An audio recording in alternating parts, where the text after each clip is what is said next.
to the window, watch the sun rise. Run in the shadows that your love and your lies. And if you don't love me now, you will never love me again. I can still hear you saying you would never break the chain. And if you don't love me now, you will never love me again. I can still hear you saying you would never break, never break. You were looking for a reason not to sing on your own. Your sweet voice, my lost cause, collided like stars burning in the sky. And for a while we were in the same song. You had the chords and I played along. The sweetest tune till the chorus faded and it was gone.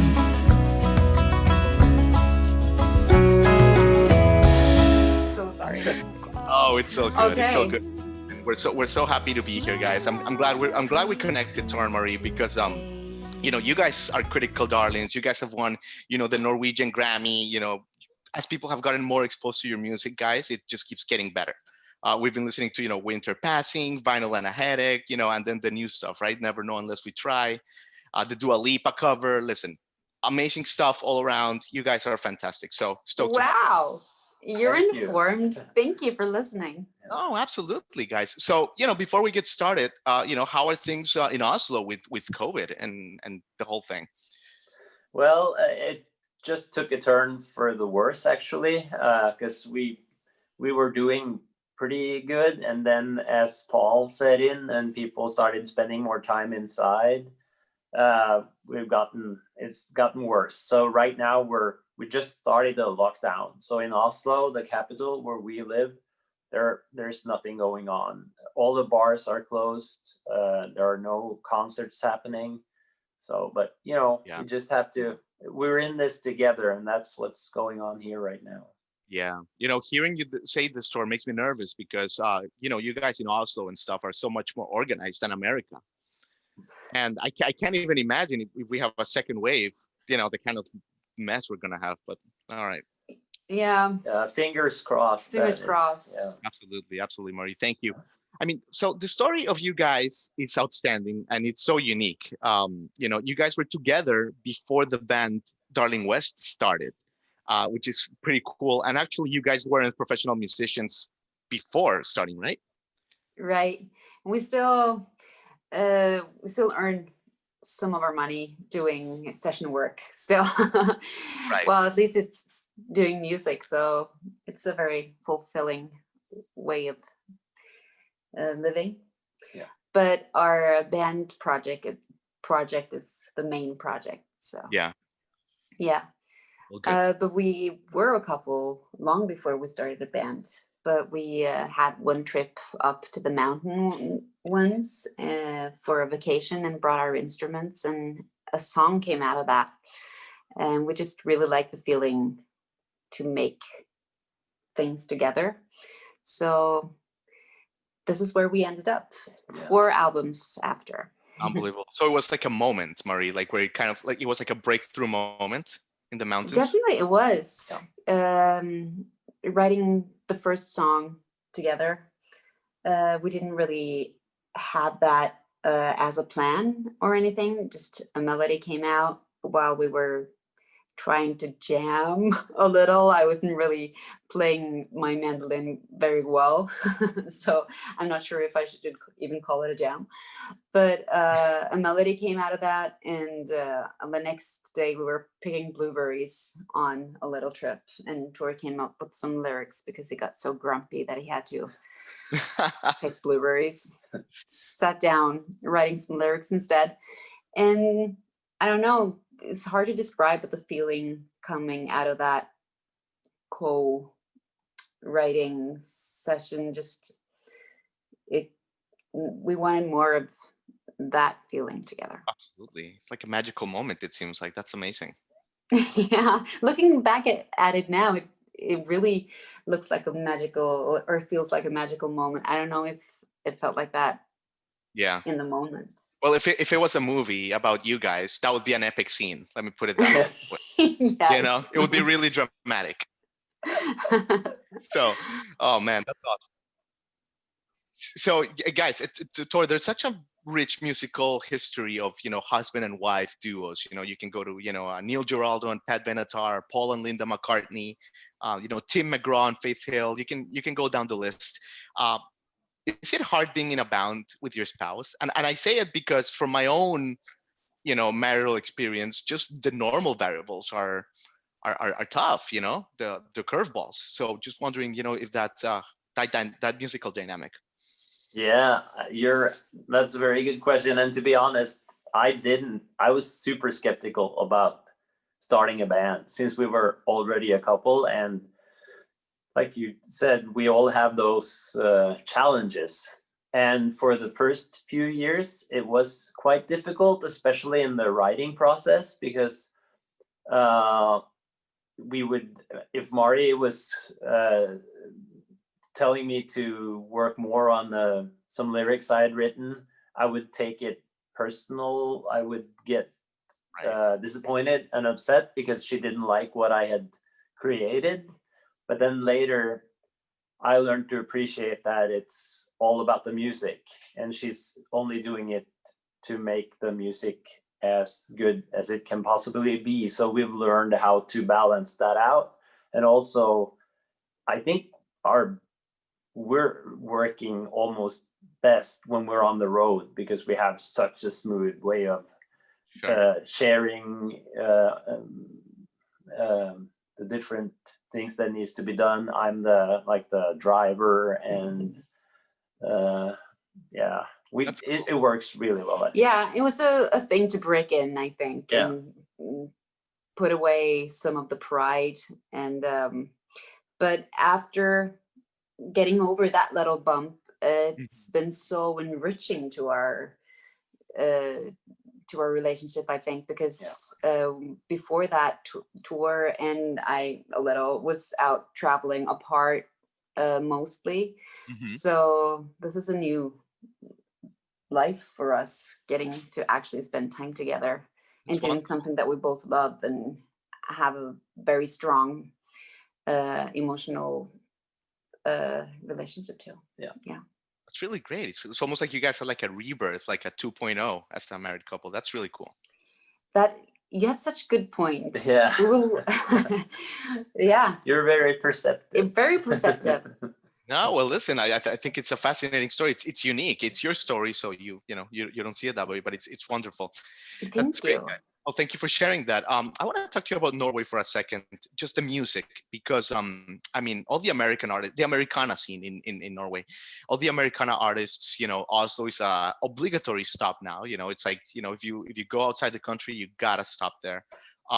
What is it about, you know, Americana music that resonates so strongly, you think, with your culture, guys? It's really hard to tell.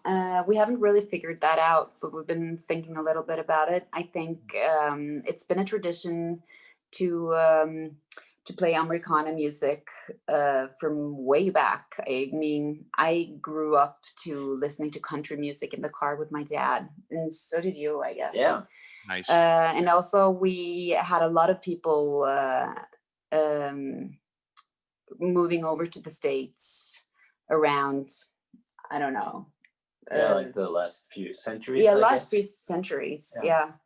We were just now looking at a documentary, or it's a movie, about how Roosevelt took care of our crown princes during World War II. So we have a very close relationship to the States, I guess. And also the culture, and a lot of the pop culture that we consume have always come from there.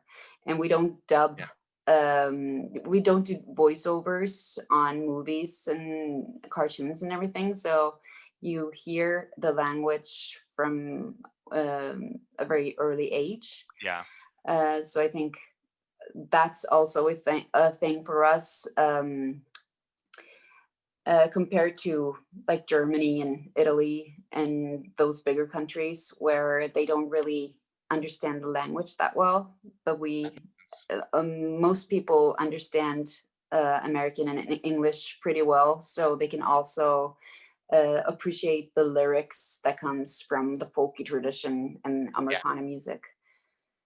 And That's this really interesting thing for me is that in my tiny hometown of 5,000 people, this the oldest brother in the family, he was an exchange student in the US in the 70s. Yeah. And when he came back, he brought Grateful Dead That's and amazing. the band albums. And because of that, in my small town, there's that one of the biggest alternative country bands in Norway hailed from my small hometown. Right. And things like that, I think, inspired a lot of Norwegians to try to get into that kind of music ourselves. So I think it's just been cultural exchange throughout the years. No, but it's epic. It's almost like you guys understood some, Emmylou Harris or, stuff like that better than a lot of people in the country, in the US. That's wonderful. That's great. Good to understand. Cool. Let's talk a little bit about the music, guys. I mean, we can go into so many directions with your music, guys. You guys have so much great music out there. So let's just touch on a key few points. Vinyl and a Heartache tour, 2016. It's almost 5 years old now. I like that you kept that live element alive from that first album that you guys had, like you recorded live session, but you did do a little bit of overdubs as well. Like a perfect balance. You did a really, really cool balance there. Like songs like The Sweetest Thing or, Isolation, bro, just good stuff like that. But I wanted to ask you, it's almost half a decade since it came out. How do you guys are looking back on this album? Oh, well, the thing is, it was our most successful album so far in terms of streaming numbers and no, that's not true. Well, almost. Yeah. With the next one, and also we got the Norwegian Grammy, and yeah. Well, so I kind of opened a few doors for us that we didn't really know existed. Because when we started out, it was just a hobby project, and with that album, we realized that this is actually something that people want to listen to. And I think also we, like you say, we did evolve quite a bit from the first one that was really rough and no overdubs, very like almost dogmatic. On the second one, we started using drums and I started adding bass in addition to playing banjo. So we kind of discovered on that album what we wanted to sound like, I guess, more. And being more a band than just an acoustic trio. Yeah, absolutely. And I love that, for most bands, the second album is so like pressure packed. Actually, many bands, their second album is not their best, to put it lightly, right? And you guys just like started flourishing with their second. So that's really cool. So we'll never know unless we try. Your 2020 album, I mean, it's so damn great. I think you guys like have evolved to like a crazy great level. This particular album is layered. I think the more you listen to it, the more you get out of it. It's not like an easy like hit, but it rewards your patience, if that makes any sense.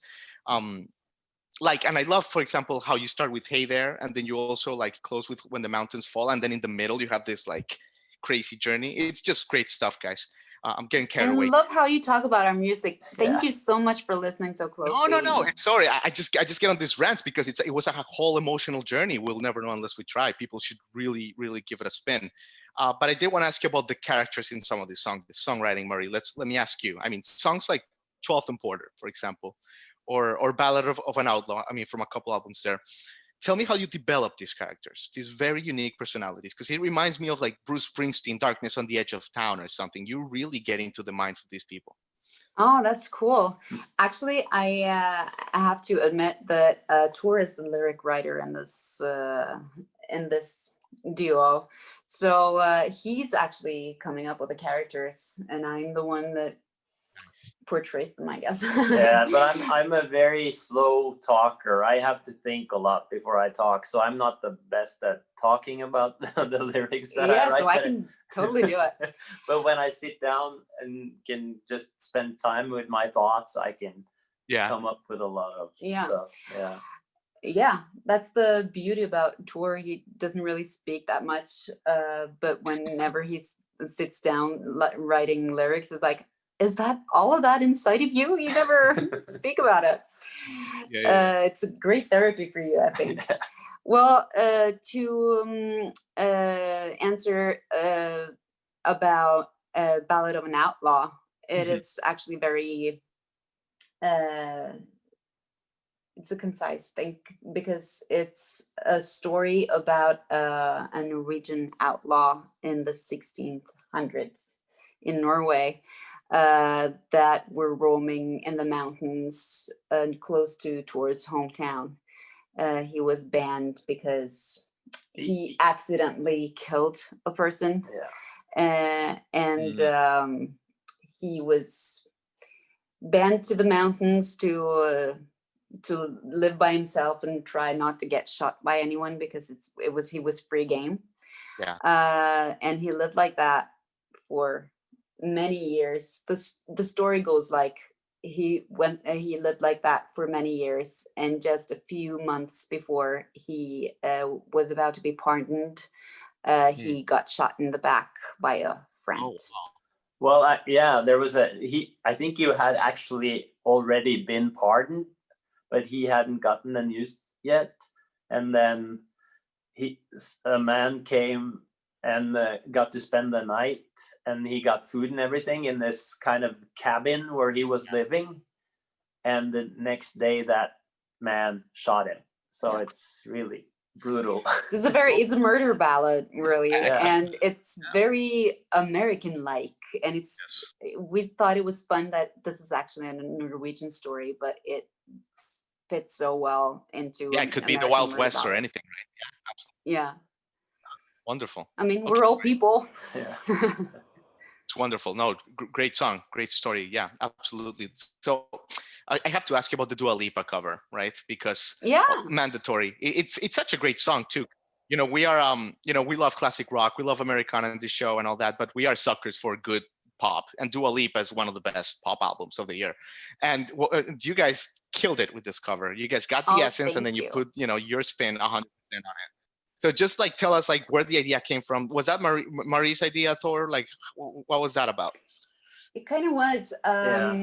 When the COVID isolation hit here in springtime, we just felt desperate because our tour got canceled, and we had a lot of time on our hands, and we never really get to spend time in the studio just enjoying ourselves, playing and trying to explore new landscapes in our musicality. So that was just a sudden chance to do that with our friends that also play in our band. And we didn't have any songs by that time, because we felt kind of dry after actually releasing a record just recently. And we just picked Dua Lipa's song, and also we picked a Toto song and another song that's coming out in January. Oh, can you give us the scoop or no scoop? You don't have to. I think does it matter? No, it's a song from 2009, I think. La Rue with the Bulletproof. Ah, wow. That's hopefully fantastic. It's not mixed yet, so hopefully this will happen. Yeah, you can put an asterisk. But it was so fun to just do a different spin on someone else's song, and especially doing a genre that was not close to our own genre. Right. Because it gives you a lot of room to explore and get your creative fluids going, and try to make it your own, really. It was such a fun process. It came out fantastic. It really did, guys. Congrats. Thank you. Listen, you guys have been so generous with your time. You know, I want to let you guys go, but it's true that you guys may perform a little jam for us. Yeah, definitely we'll do that if you got time. Oh my God. I mean, we didn't really get the sound going as you hoped. It's all good. hoped for. Better, more raw. This is But life. This is COVID. yes, COVID sound. COVID sound. So Uh, what are you guys gonna play for us? This is great. What a We treat. thought we'd do a song from our third album, While I Was Asleep. That's called Rolling On. Fantastic. And it's also a story there. So yeah, in the song. Yeah. Okay. Thank you so much for having us, Jamie. Oh my God, Mari Tor, it's been a treat. I love it. Thank you guys. Thank you so much. Thank you. So this is Rolling On. Good. Wait.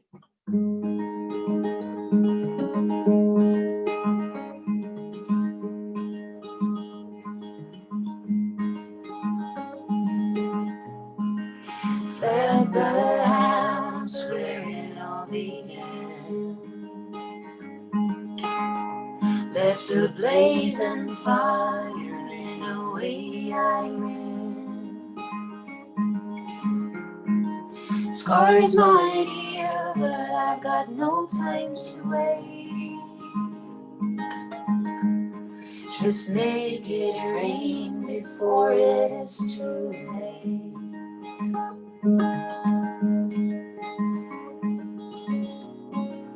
Met a man claimed he knew the way. I said, who is leading and who's gone astray? He just smiled and told me what was right. I might be blind, I didn't see the light. I got nothing in my pockets, I have paid all my dues. I've got blisters on my toes from the holes in my shoes. I got no one to love, but I got friends left to lose. And the train keeps rolling on.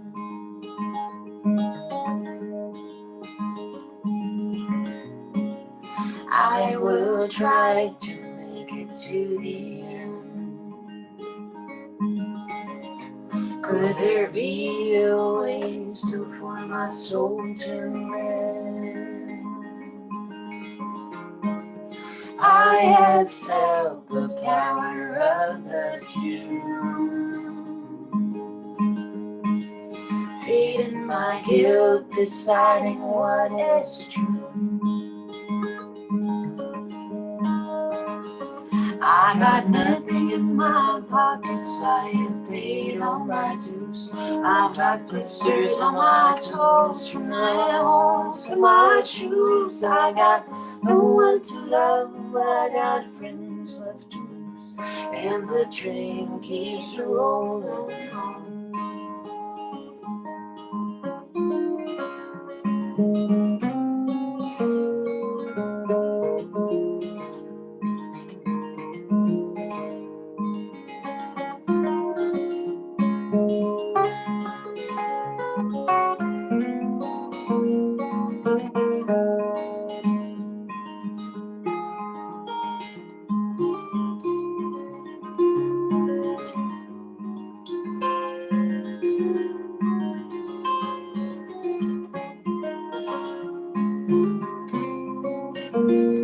I got nothing in my pockets, I have paid all my dues. I've got blisters on my toes from the holes in my shoes. I got no one to love, but I got friends left to lose. And the train keeps rolling on. And the train keeps rolling on. And the train keeps rolling on.